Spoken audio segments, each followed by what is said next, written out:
Yesterday, Sayadaw spoke about how when yogis are practicing, when they apply effort and aiming to observe the object steadfastly, when sati occurs, second by second, collectedness of mind also occurs. The samadhi that the Buddha described, he called it Khanika Cetakagata. And in revealing the meaning of this, it was also referred to as Kanamatatitiko, samadhi that is established for a moment, and also Khanika samadhi, momentary concentration. Yesterday, Sayadaw spoke about this in terms of theory and practice. Because the adjective khanika, or momentary, is used, one understands that there are also other types of concentration or samadhi. But when we practice, if we describe all of these different ones together, it may be confusing.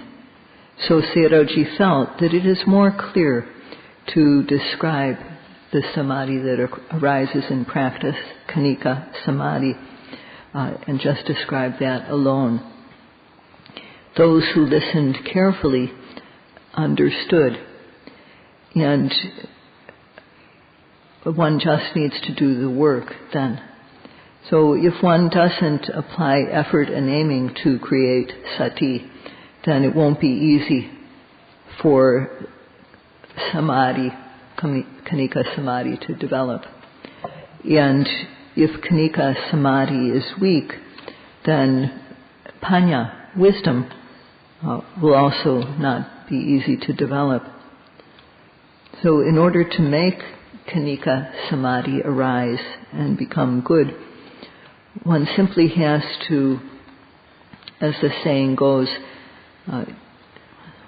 one has to observe at the moment of arising with aim and effort.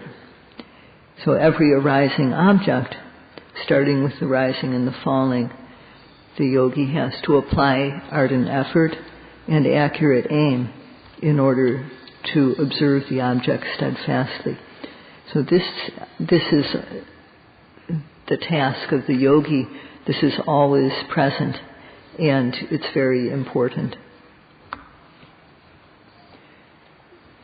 At the start of the practice, yogis need to observe every newly arising object while they are fresh. One has to observe, and one has to do so without missing. So one has to keep on observing the objects, and one also not only to observe, but one needs to apply a label as they observe the objects. And some yogis find this a burden. They say, this method which the Buddha taught, which Mahasi Sayadaw explained, using labels when observing every newly arising object, is very tiring. Can't we just look at it? Isn't that enough? They ask. Sayadaw would like to say to this, just try it. He says, labeling is really needed. It's not optional. In the past, Sayadaw spoke in a general way about how a child going to kindergarten starts to learn, so that the child will be happy in school. They start out by singing and learning rhymes. And when the child enjoys going to school, then they start to learn the alphabet, together with saying things, together with verses and rhymes. So in every language, children start out learning in this way, starting by learning the letters. They say the sounds and at the same time they learn what the letter looks like. And when they know the alphabet, then they learn words and vocabulary, starting with just a few small words. They don't learn very much all at once.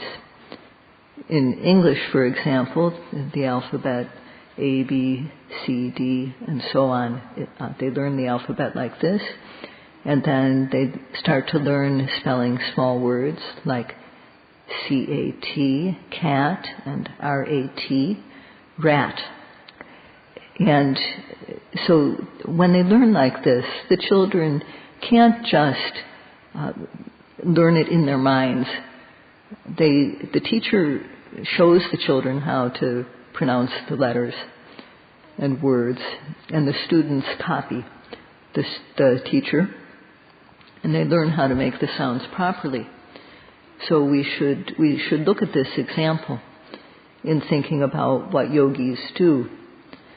For starting yogis, it's very important to use labels when observing the arising object. It's one of the most important things to do. A task that is very important to do, is among the most important things one can do, has 4 characteristics. And these are, first of all, that it is something a person must do, him or herself. Someone else must do without fail. So the first characteristic is that the task must be done without fail. You can't not do it. And the second is that one has to do it oneself. Someone else cannot do it for you. And the third characteristic is that it needs to be done in time and on time. It needs to be done regularly and before it's too late. And after all this, later, what will happen is that there will be innumerable benefits, countless benefits come from doing the task. This is the 4th characteristic. So a task which has these 4 characteristics is among the most important things that one can do. And it's very important to teach children how to say the letters, how to read letters. And it's a task that the child has to do, him or herself. It has to be done, it has to be learned on time and in time. And it's very beneficial, because when the child is able to say the letters, recognize the letters, read them, read words, then sentences and short paragraphs, read about things, then slowly the child builds up knowledge. And the first thing that the child learns to do is how to make the sounds. And later, when the child is skilled, the child's able to read silently and understand everything just by looking at it. So yogis too, at first, their sati and samadhi is not yet strong, and to label is very beneficial. So we should make a note of this. In the Buddhist texts, there's a word called Pannatti, and in Burmese it's pronounced similarly Panyat. And in English, sometimes it's referred to as concept or name. And the literal meaning of Pannatti is hard to understand. So what it means is that it causes us to know. It makes things known. It makes something known. And there are many things to be known in us and in the environment. So in our body, for example, things to be known are hardness, softness, coarseness, gentleness, solidity, flowing, stickiness,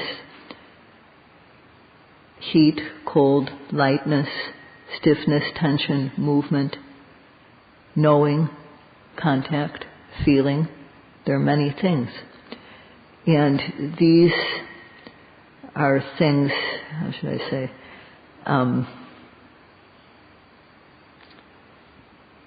these are referred to as things which have meaning, or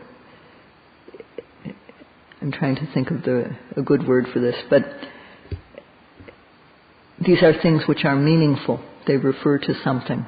And the things that I just listed, that Sayadaw just mentioned, these are all things that constitute ultimate reality. That is, they are things that are directly observable, directly known by us. This is what called atapajjaka, something that it can be directly known by our mind, also called paramatta, ultimate reality. And names appropriate to these things come into being. And we know these things by their names. And this is what Pannatti means, the names which cause us to know something which has meaning. To name something or label something, the name or the label needs to be appropriate for the thing that we are labeling. So in the body, heat arises, we label it as heat, heat, or hot, hot. We can't just go and call it cold. Lightness arises, we don't just go and call that heaviness. Heaviness arises, we don't call that lightness. According to what it is, there are names that are used, names appropriate to the thing itself. And the word for this is in Pali is Tajja Pannatti. So ta and ja and Pannatti. Pannatti means name. And name, it's a name which occurs or arises, that's what the ja stands for, according to the true nature of the thing, according to this thing which arises due to causes. So it is a name which causes us to know the thing, and it's a name that is suitable, that suits the thing itself. And these names, these words, exist in every language, this type of naming. So a name arises, comes into existence that is appropriate for the true nature that is there. So a label or a name is just a name, and this is what the word Tajja Pannatti means, a name. Name appropriate to the object. And because the name refers to something which is really there, it's called in Pali Vijamana Pannatti. Vijamana means it's something that actually exists, not imaginary. Meditating yogis now, when they come to a sitting posture, they put their mind on the abdomen, and when they breathe in, the abdomen rises or expands. When they breathe out, the abdomen falls back down. So we use the words rising and falling. Rising is just when the abdomen becomes stiff or full of air, tight and tense. The falling, the abdomen collapses, gets empty, becomes relaxed.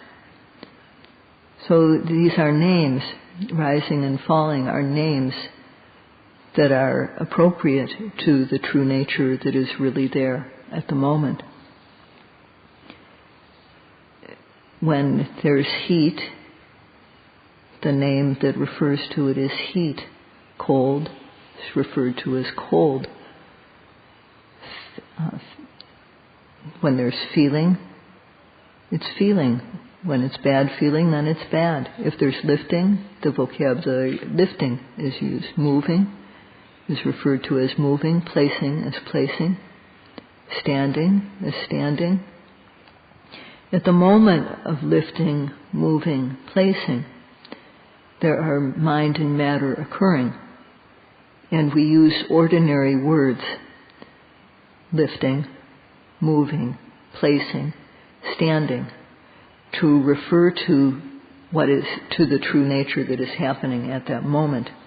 And these are referred to, these names that are used are referred to as Tajja, Pannatti, names appropriate to the thing itself.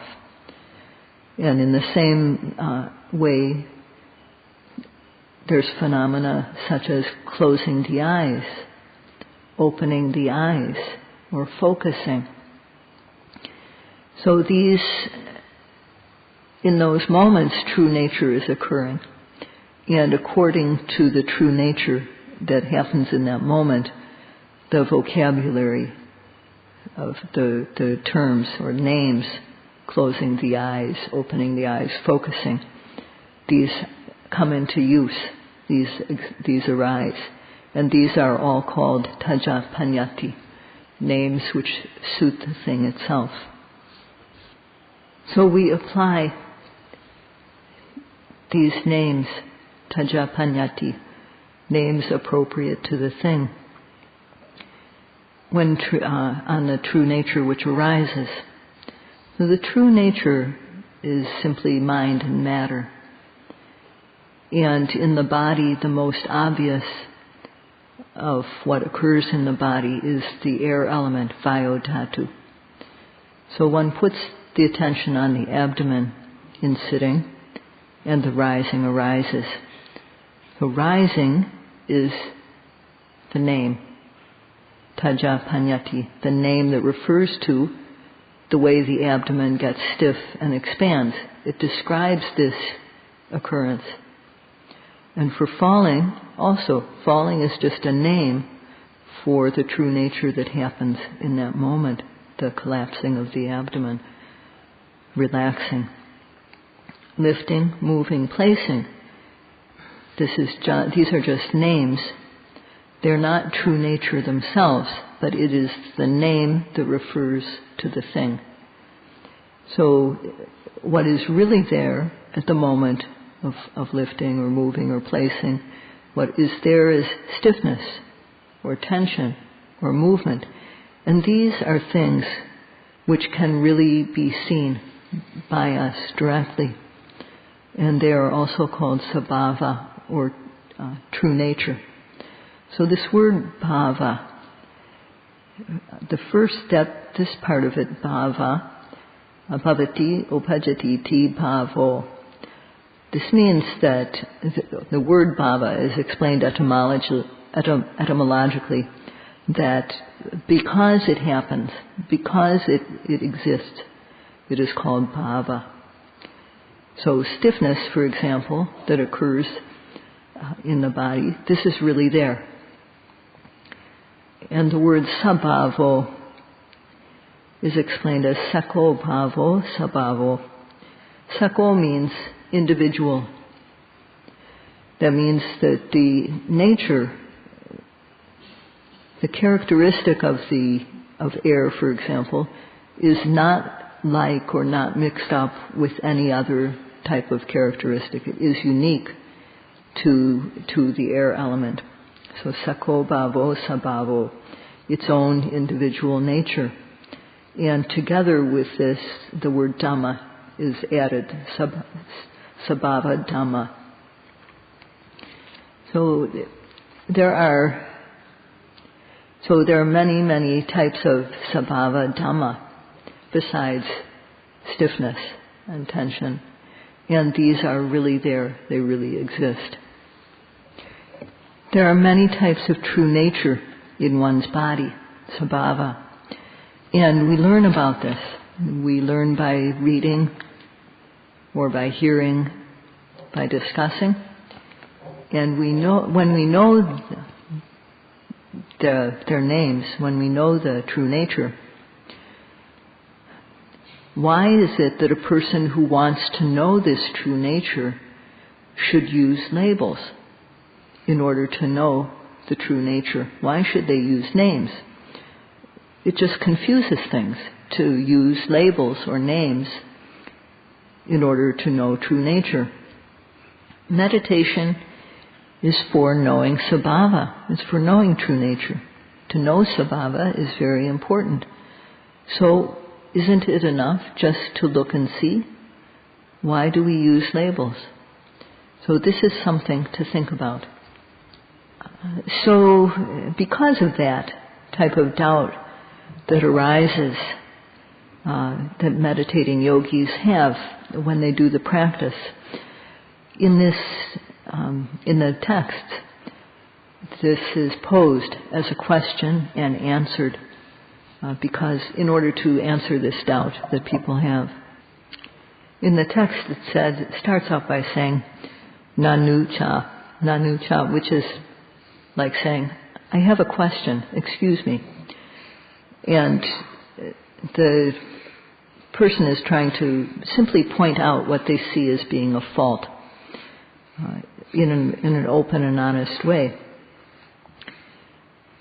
So the question that arises is, isn't true nature like stiffness or tension or movement, relaxation, lightness, pushing, pulling, heaviness, pressing? Isn't this true nature that is involved in moments of like rising or falling, lifting, moving, placing, and standing? Isn't it being known by means of a name or a concept? Aren't we, when we label, aren't we just using a name to try to know true nature? So can't we just know true nature separately without these names? That's the question.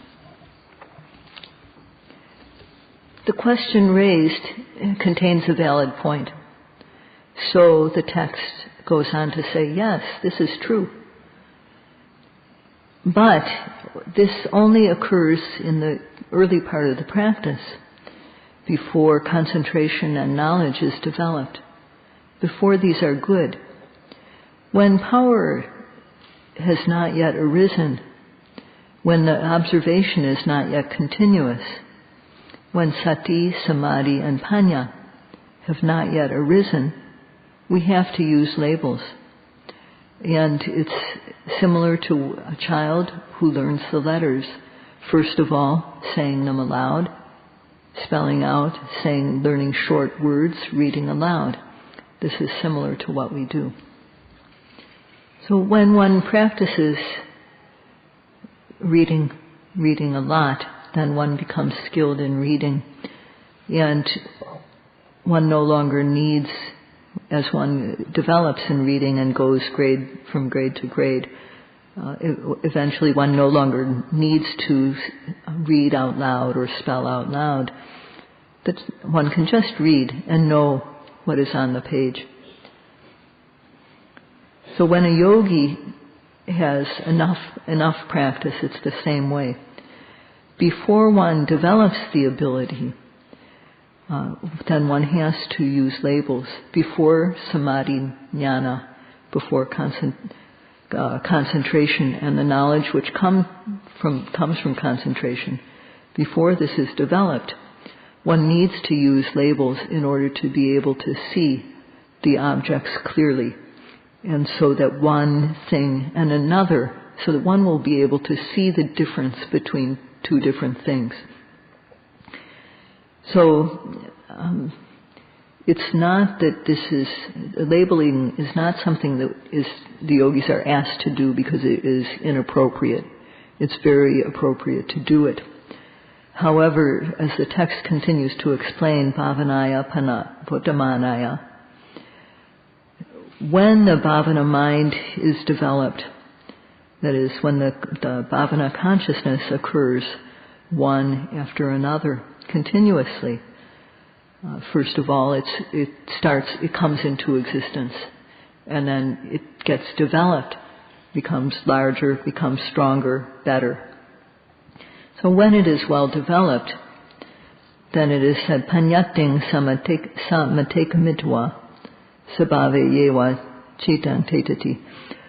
At that time, when the bhavana mind is well developed, then what happens is knowledge develops stage by stage.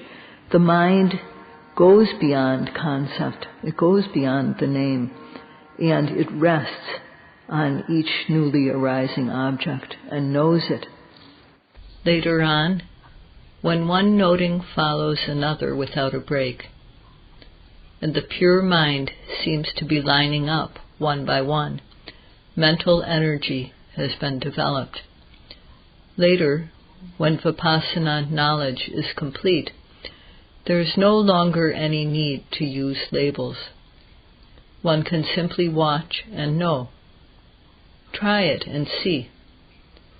Within 3 weeks, and for some people within 2 weeks, one can reach this stage.